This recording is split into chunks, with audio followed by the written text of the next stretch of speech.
BB851, turn right, heading 180.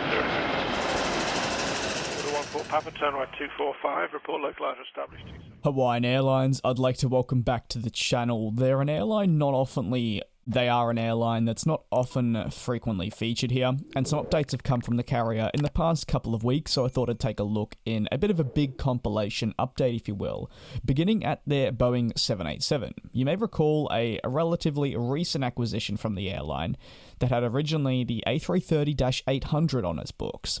It was a decision that saw the airline move towards the 787 Dreamliner for its operations moving forward.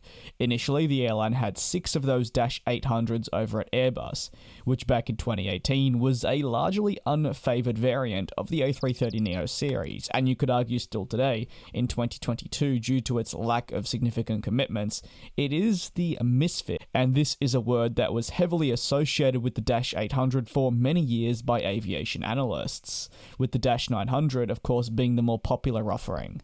Therefore, in March of 2018, after a very extensive review and evaluation of their fleet needs, the airline announced that it signed a letter of intent for 10 of the 787-9 Dreamliners with further purchase options for 10, bringing the total to 20 units.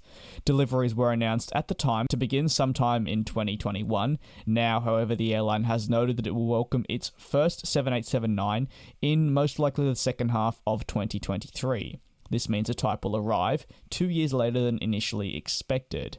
Now, delivery deferrals aren't totally out of the ordinary. In fact, in the past week, we saw American Airlines announce that they would be deferring the delivery of some of their own 787s, as covered here on the channel. For the airline industry during the pandemic, delivery deferrals have been increased tenfold, especially for an airline that, say, may not have as an expansive route network and aircraft portfolio, and in that sense, one single aircraft or 5 are incredibly crucial to their future operations, and in Hawaiian Airlines' sense, these 787s will be the backbone of their future long-haul flights. Having them arrive at the right time is crucial. You wouldn't want them arriving at the wrong time, say in a couple of months, and then the carrier not being able to utilize the wide-body to its best abilities. It would likely lead to operational losses. For Hawaiian Airlines, among changes to those aircraft deliveries, they also reported their financial results for the calendar year just gone, 2021. The airline reported US $144 million in losses, and these are non-adjusted losses, if you will, and were contributed thanks to a net loss of $92.6 million for the fourth quarter alone.